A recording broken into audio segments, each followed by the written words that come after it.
Okay, so dahil meron tayong pinuntahan na relatives doon sa Luon. Okay, so sila Tio Anastasio Delmo at saka si anak niya si Kuya Ray at saka si Ate Dayan. So kasama ko po sila Mama Dan, si Ate Eileen Utiting, saka si Ate Juby, mga pumunta doon, bumisita. Alright, what's up mga Kanoy Kulans followers natin sa buong mundo? Magandang umaga. Okay, so dito na naman tayo sa ating next episode ng ating vlog. Okay, so dahil meron tayong pinupuntahan or dinadalaw na relatives na matagal na din na hindi nakikita. Okay, dahil nakauwi sila si Titing sa kasi Auntie Ili dito sa Bohol. Kasi nandun na sila sa Cebu nakatira ngayon. So pinuntahan natin sila si Tio Anastasio Delmo saka yung anak niya. So timing din sa taas na mayroong nagre-rent na si Butcha. Wow. Okay, so yun o, doon kaming tatlo ni Mamada at saka ni Ate Joby na pumunta doon sa itaas ng kanilang dating bahay na ngayon ay commercial building na. Okay, so siyempre di mawala yung pictorials. Okay, so dahil na-miss yung isa't isa. Okay, so pagkatapos niyan sa mga chika-chika, okay, nagaya naman sila na doon kumain sa Beaufort Resort doon sa Sandingan Island ng Luon, Bohol. So timing madadaanan natin itong tinatawag na Hugot Road. Okay, so maraming pumuhugot talaga dito. Kaya pumupunta yung mga tao na gusto maghugot. Okay, so matik transition dito na tayo sa ating tinatawag na Beaufort Resort. So isa sa mga pinakamagandang resort din dito sa Luon na matatagpuan sa Sandingan Island. Alright, so yun o, papasok na kami doon sa kanilang napaka ganda na resort at saka nature na nature. Okay, so siyempre Nicolas, oh. Pa-cute. Okay, so ito yung ano nila, oh, ito yung entrance nila. So sobrang ganda din, made of woods. Okay, so mga kahoy. So siyempre shout out natin yung mga nasa information na mga kinagwapahan na Wow. mga staff ng Beaufort Resort. So siyempre while waiting sa mga pagkain na maluto, okay, so dito muna tayo sa ibaba sa kanilang magandang tanawin na overlooking talaga sa mainland ng Luon. Okay, so may infinity pool.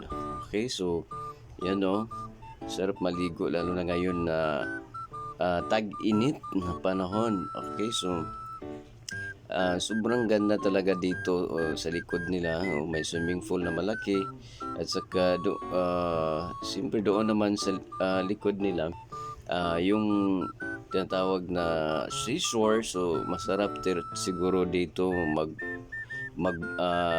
ladlad ng mga banta.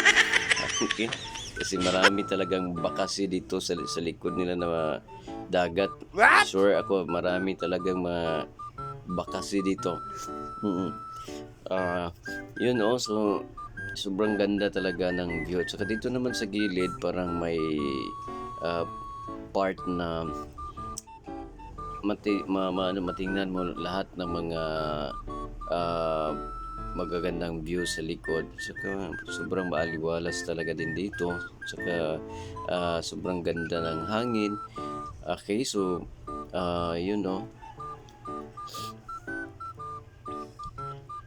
At saka puting-puti din yung ano dito sa nila sa seashore. Saka maganda yung mga rock formation at saka yung mga kahoy saka doon sa dagat. At syempre, okay, so dito naman tayo sa dulo, which is papakita ko sa inyo yung seashore. So sobrang daming bakasi talaga dito. Dadalhan natin to ng bantak. Okay, siyempre si Mamada kasama natin yan. Salamat sa pagbibideo. Sobrang sarap ligo dito sa pool nila.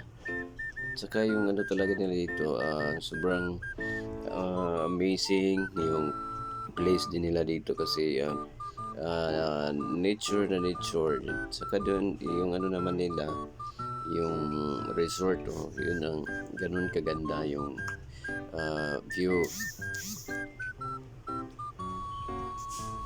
So kung gusto nyo pumunta dito, dito lang yan sa uh, Sandingan, Loon, Bohol. Matatagpuan ang Bufo Resort. So syempre dahil gusla na, so sobrang salamat talaga, no? So sa imbitasyon Kuya Ray at Tio Delmo at Dayan na naka-experience kami din dito. Ako din, first time ko din nakapunta dito sa Bopol Resort. So siyempre doon yung friend natin si Bala aka Bato Dilat. Yun, no? Siyempre, okay, so dito naman dila natin sila na sinuntiting saka Tio Delmo na nandun sa ibaba. Tapos yan, ikot kami ng buong island ng Sandingan. Okay, so yun, ganun kaganda din yung lugar dito. But saka maikot mo lang within 15 minutes. So, okay, so yun ang view din sa Hugot Road pagbalik namin sa papuntang mainland. Yan, so meron pa din nagpipaint doon. So pwede ka magpicture dito sa 3D na na view. Okay, so yun, ganun kaganda yung madadaanan natin na view doon sa papuntang Sandingan Island.